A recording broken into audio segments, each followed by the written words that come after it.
அனைவருக்கும் வணக்கம். இப்போ நாம் இன்னைக்கு பார்க்க போகிறது செகண்ட் சாப்டர் பார்க்குறோம், மேலாண்மை செயல்பாடுகள். இப்போ ஏற்கனவே லாஸ்ட் சாப்டரில் பார்த்தீங்கன்னா மேலாண்மை அப்படின்னா என்னென்னு ஃபுல்லாக பார்த்துட்டு இருந்தோம். அதில் மேலாண்மை எப்படிலாம் கொண்டு வரலாம், மேலாண்மை என்பது ஒரு கொள்கை முடிவுன்னு சொல்லி பார்த்துக்கணும்.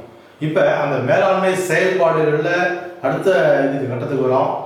அதில் பார்த்தீங்கன்னா இந்த மேலாண்மை செயல்பாடுகளில் என்ன இருக்குது அப்படின்னா பிளானிங் தான். திருப்பி சொல்கிற மாதிரி இருக்கும்.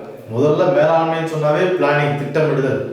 அந்த திட்டமிடுதல் எப்படி இருந்துச்சு அப்படின்னு பார்த்தீங்கன்னா நேர திட்டவட்டம்னு சொல்கிறோம். அதே போல் நிறுவன திட்டவட்டம், நாடு அளவில் திட்டவட்டம். இது மூணுமே அப்படியே ஒரு படிநிலையில் வரும். நேர திட்டவட்டம், டைம் பிளானிங். அடுத்தது நிறுவனம், ஒவ்வொரு ஃபேமுடைய பிளானிங் சொல்கிறோம். ஃபேம்னா நிறுவனம் இல்லையா, நிறுவனத்தினுடைய திட்டவட்டம். அடுத்தது நாடு பிளானிங். ஒவ்வொரு நாட்டிலையும் பிளானிங் கண்டிப்பாக இருக்கும். இப்போ நம்மளே பார்க்குறோம் 5 ஆண்டு திட்டவட்டம், 5 ஆண்டுகள் திட்டம், அது ஒவ்வொரு ஆண்டும் ஒரு திட்டவட்டம் போடுறோம். அதே போல் பட்ஜெட்டும் போடுறான், வருவாய் செலவு திட்டவட்டம் அது போடுறாங்க. ஸோ அப்போ எல்லாமே திட்டவட்டம், பிளானிங் இல்லைன்னா எதுவுமே கிடையாது. அப்போ இந்த பிளானிங் எப்படி இருக்குது, இந்த மேலாண்மை பணிகள், மேலாண்மை செயல்முறை, அதாவது இந்த மேலாண்மை பணிகள் அடுத்த சாப்டர்ல நம்ம முக்கியமாக பார்க்க போகிறது மேலாண்மையுடைய பணிகள். இந்த மேலாண்மை பணிகள் நம்ம என்ன சொல்ல வரோம்னு சொன்னா, மேலாண்மை செயல்முறை மிக உயர்ந்த இடத்துக்கு கொண்டு போகுது. அப்ப மேலாண்மை பணிகளுக்கு ரொம்ப முக்கியமானது மேலாண்மை செயல்முறை. இந்த மேலாண்மை செயல்முறை தான் ஒரு மேலாண்மையை மிக உயர்ந்த இடத்துக்கு கூட்டு போகுது.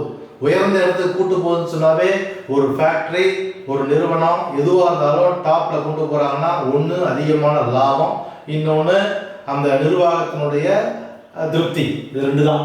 அடுத்து இந்த மேலாண்மை பணிகளை பார்த்தீங்கன்னா 2 வகையாக பிரிக்கிறோம். ஒன்று முதன்மை பணிகள், இன்னொன்று துணை பணிகள். அப்ப இந்த முதன்மை பணிகளை நம்ம என்ன பார்க்க வரோம்னு சொன்னா திருப்பி நாம் பார்க்க போறது பிளானிங் தான். ஒரு மேலாண்மை பணிகள் முன்னாடிலாம் பார்த்தீங்கன்னா சிறப்பியல்பு பார்த்தோம், கோட்பாடுகள்லாம் பார்த்தோம். அதெல்லாம் ஒரு கொள்கை தான். ஆனால் இப்போ நம்ம பார்க்கறது இப்போதான் நடைமுறை கொண்டு வரோம். பிளானிங், அதாவது பணிகள் கொண்டு வரோம். என்ன வேலை செய்யணும், மேலாண்மை கொள்கையாக மட்டும் இருந்தால் போயாது. அதை நம்ம என்ன பண்ணணும், என்ன வேலையை செய்யணும், அதுக்கு பேர் தான் பணிகள். அந்த பணிகளில் முதல் பணி என்ன பண்ணி சொன்னா திட்டமிடுதல். எப்படி திட்டம் இருக்கணும், இந்த மேலாண்மை செயல்முறையினுடைய முதன்மையான பணியே திட்டமிடுதல் தான். ஸோ அப்போ திட்டமிடணும். எப்படி திட்டமிடணும், அதாவது முன்கூட்டியே முடிவெடுப்பது, ஃபோர்காஸ்டிங். நாம் இந்த ஆண்டு எவ்வளோ லாபம் சம்பாதிக்க போகிறோம், எவ்வளோ பொருள் உற்பத்தி பண்ண போகிறோம், எவ்வளோ நாளைக்கு வேலை செய்ய போகிறோம், அதை முன்னாடியே என்ன பண்ணுறோம், பிளான் பண்ணுறோம். அதான் முன்கூட்டி முடிவெடுப்பது. அடுத்தது நம்முடைய மதிப்பீடுகள் எப்படி இருக்கணும், ஆக்கப்பூர்வமாக இருக்கணும். ஆக்கப்பூர்வமான என்ன, சும்மா அப்படியே சாதாரண பேசிட்டு போயிடக்கூடாது. எவ்வளோ உற்பத்தி பண்ண போகிறோம், அதுக்கு எவ்வளோ ரா மெட்டீரியல்ஸ் தேவை, எவ்வளோ மனித உழைப்பு தேவை, எவ்வளோ பணம் தேவை, இது எல்லாத்தையும் பிளான் பண்ணுறோம். அதான் ஆக்கப்பூர்வமான மதிப்பீடுகளாக இருக்கணும். அடுத்தது நம்ம எந்த இலக்குக்காக எல்லாம் ஒன்றா சேர்ந்துக்கிறோம், இந்த அமைப்பு எந்த இலக்குக்காக உருவாக்கி இருக்குது, அந்த இலக்கு எல்லாருக்கும் தெரிஞ்சிருக்கணும். நம்பர் 1. அதே போல எந்த பொருள் நம்ம உற்பத்தி பண்ண போகிறோம், நம்ம உற்பத்தி பண்ணுற பொருள் யாருக்காக, எவ்வளோ மதிப்பீடு உற்பத்தி பண்ண போகிறோம், அந்த பொருளை அவன் வாங்குவானா, எந்த ஏரியாவில் விற்பனை செய்ய போகிறோம். இப்போ ஒரு 1.5 லட்ச ரூபா ஒரு டிவி இருக்கு. அந்த டிவியை போய் நாம் போயிட்டு ஒரு சாதாரண ஒரு கிராமத்தில் போய் கடையை ஓப்பன் பண்ணி உற்பத்தி பண்ணி அங்கே சேல்ஸ் பண்ணால் வியாபாரம் ஆகுமா, ஆகாது. ஸோ அப்போ அந்த பொருள் எந்த மக்களுக்காக நம்ம உற்பத்தி பண்ணுறோம், அந்த பொருள் விலை என்ன, அந்த பொருள் அங்கே ஓடுமா, இது எல்லாத்தையும் முடிவு பண்ணுறோம். ஸோ எந்த பொருள் யாருக்காக உற்பத்தி பண்ண போகிறோம், எந்த இடத்துல வியாபாரம் செய்ய போகிறோம், அதனுடைய விலை என்ன, இது எல்லாத்தையும் அந்த திட்டமிடுதலை கிளீனாக கொண்டு வந்துடுறோம். அதுக்கு பேர் தான் திட்டமிடுதல் சொல்கிறோம். அடுத்து ஒழுங்கமைப்பு. ஒழுங்கமைப்புனா என்ன, நம்ம செயல்முறையில் யார் யாரெல்லாம் உள்ள பணியாளர்கள், மேற்பார்வையாளர்கள் எல்லாம் இருப்பா. முதல்ல இவங்கள்ட்ட இணக்கமான ஒரு உறவு முறையை கொண்டு வரணும். உறவு முறையை கொண்டு வந்தாதான் அவங்களுக்கு அதிகாரத்தை கொடுக்குறோம், அவங்களுக்கு பணிகளை கொடுக்குறோம். ஸோ அப்போ ஒருத்தர் அதிகாரம் கொடுத்தோம்னா அந்த அதிகாரத்தை இன்னொருத்தர் மேலே செயல்படுத்துவார். அப்போ அந்த செயல்படுத்தும் பொழுது இன்னொரு நபர் அந்த அதிகாரத்தை ஏற்றுக்கொள்ள வேண்டும். அதுக்கு பதிலாக இணக்கமான உறவு கண்டிப்பாக அவசியம், தேவை அப்படின்னு சொல்றோம். அடுத்தது பார்த்தீங்கன்னா இந்த ஒழுங்கமைப்புல என்ன, யாருக்கு எந்த பணி கொடுக்குறோம், அந்த பணிக்கு அவர் உரியவரா, அதை முதல்ல பார்க்கணும். அடுத்தது பொறுப்புகளை கொடுக்கணும். இப்போ ஒரு முக்கியமான பொறுப்பு இவர் தான் செய்யணும், நீங்க தான் அதுக்கு பொறுப்பு, அந்த பொறுப்பையும் கொடுக்கணும், அதிகாரத்தையும் கொடுக்கணும். அப்பதான் அதிகாரத்தை மற்றவங்க மேல செயல்படுத்துவார், பொறுப்போடு செயல்படுவார். அப்ப இதுக்கு பேர் தான் ஒழுங்கமைப்புன்னு சொல்றோம். பணியமர்த்தல். பணியமர்த்தினா ரெக்ரூட்டிங். என்ன பணியமர்த்தல், எந்த பணி யாருக்காக முதல்ல ஒரு பணியை தேர்ந்தெடுத்தோம்னா அந்த பணியில யாரை உட்கார வைக்கணும், தகுதியுள்ள நபர் யாரு, அவருக்கு என்ன தகுதி இருக்கணும், இதை முதல்ல முடிவு பண்ணுறோம். சப்போஸ் தகுதியான நபர் கிடைக்கலன்னா ஒரு நபரை தேர்ந்தெடுத்து அவர் நம்ம என்ன பண்ணலாம், பயிற்சி கொடுக்கலாம். அடுத்தது பதவி உயர்வு கொடுக்கலாம். சார் சப்போஸ் அவங்க வந்து 60 வயசுக்கு மேலே ஆயிட்டா அவருக்கு ஓய்வு கொடுக்கலாம். இதுவும் இதுல பணியமர்த்தல வருது. ஏன்னா அந்த குறிப்பிட்ட வயது ஆனவங்க அவங்களால பணி சிறப்பாக அமைக்க முடியாது. அதுக்கு பல புதியவர்களை நம்ம கொண்டு வரும்போது அந்த பணியமர்த்தல் நல்லா நம்ம திறம்பட செய்ய முடியும், நல்லா நமக்கு மேலாண்மை நல்லா இருக்கும். அதனால அவங்களுக்கு என்ன செய்யணும் அப்படின்னா, பதவி உயர்வு யாருக்கு கொடுக்கணும், நல்லா வேலை செய்யலாம் அவங்களுக்கு ஒரு பதவி உயர்வு கொடுக்கலாம், ரொம்ப முடியாம போயிட்டா அவங்களை ஓய்வுபடுத்தலாம். அடுத்தது ஒவ்வொருத்தரும் செய்கின்ற பணிகளை நம்ம என்ன பண்ண மதிப்பீடு செய்யணும், அது முக்கியமானது. அந்த மதிப்பீடுடைய பாயிண்ட்ஸ் கடைசியில் வரும்போது நல்லா செய்யறாங்க அப்படின்னா அவங்களுக்கு அதுக்கேற்ற மாதிரி நம்ம பணிகளை இன்னும் அதிகமாக கொடுக்கலாம். ஸோ இதெல்லாம் வந்து அந்த பணியமர்த்தல் முக்கியமான பிரிவுகள் சொல்ற முக்கியமான வழி. ஸோ இதெல்லாம் நம்ம எழுதணும். அடுத்து இயக்குவித்தல், ஏற்கனவே 3 பாயிண்ட்ஸ் நம்ம கொடுத்துட்டோம். அதுக்கப்புறம் பார்த்தீங்கன்னா 4வது பாயிண்ட் இயக்குவித்தல். நம்ம சரியான ஆளை தேர்ந்தெடுத்துட்டோம், நல்ல பிளான் பண்ணிட்டோம், அடுத்தது நல்ல ஒழுங்கமைப்பு நல்ல ஒரு கட்டுக்கோப்பாக கொண்டு வந்துட்டோம். இவங்களை நம்ம அடுத்தது என்ன பண்ண போறோம், டைரக்ஷன் பண்றோம். சார் எப்படி டைரக்ஷன் பண்றோம், டாப் டு பாட்டம், திருப்பி சொன்னதான் மேலே பணி இதில் மேலே உள்ள ஆட்கள் இருந்து படிநிலை கீழே வரைக்கும் அலுவலக ஊழியர்கள் பியூன் வரைக்கும் எல்லாருடைய நோக்கமும் ஒரே நோக்கமாக இருக்க வேண்டும். அப்பதான் அந்த நோக்கம் ஒரே நோக்கமாக இருக்கும் போது எல்லாருடைய மைண்ட் செட்டப்பும் ஒரே மாதிரி இருக்கும், எல்லாரும் கடுமையாக உழைப்பான். அப்ப எல்லாருடைய நோக்கம் ஒரே நோக்கமாக இருக்கும் போது இலக்கு என்ன, இந்த ஆண்டு 5000 பொருள் உற்பத்தி பண்ணோம், 4000 பொருள் உற்பத்தி பண்ணோம், அதான் இலக்கு. அதுக்கேற்ற மாதிரி செயல்படணும். அப்ப அந்த இலக்கை உருவாக்கணும். சப்போஸ் அந்த இலக்குக்கு அவங்க வந்து சரியான முறையில் தெரியல, அவங்களுக்கு வழிகாட்டணும். அப்பப்போ நம்ம அறிவுரை கொடுத்துட்டே இருக்கணும். அந்த உழைக்கிற மாதிரி அவங்கள ஊக்குவிச்சுட்டே இருக்கணும், விடக்கூடாது.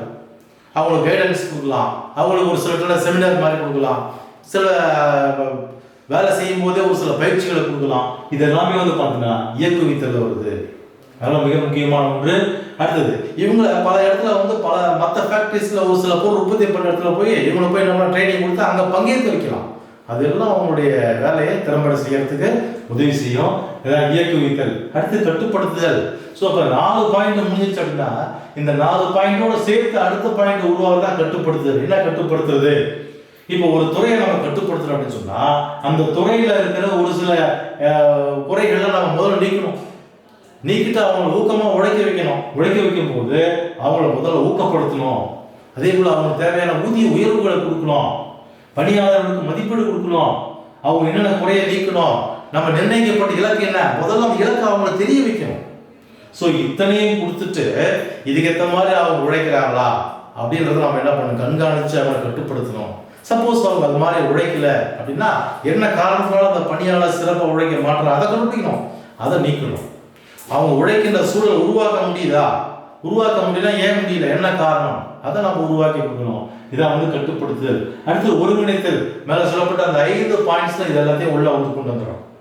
அப்ப திட்டமிடுதல், ஒழுங்கமைத்தல், பணியமர்த்தல், இயக்குவித்தல், கட்டுப்படுத்தல் எல்லாத்தையும் சேர்த்து இது எல்லாத்தையும் நம்ம ஒருங்கிணைச்சு கொண்டு என்ன சொன்னா அனைத்து செயல்களையும் ஒழுங்குபடுத்துவது குறிக்கோள் அடைதல்.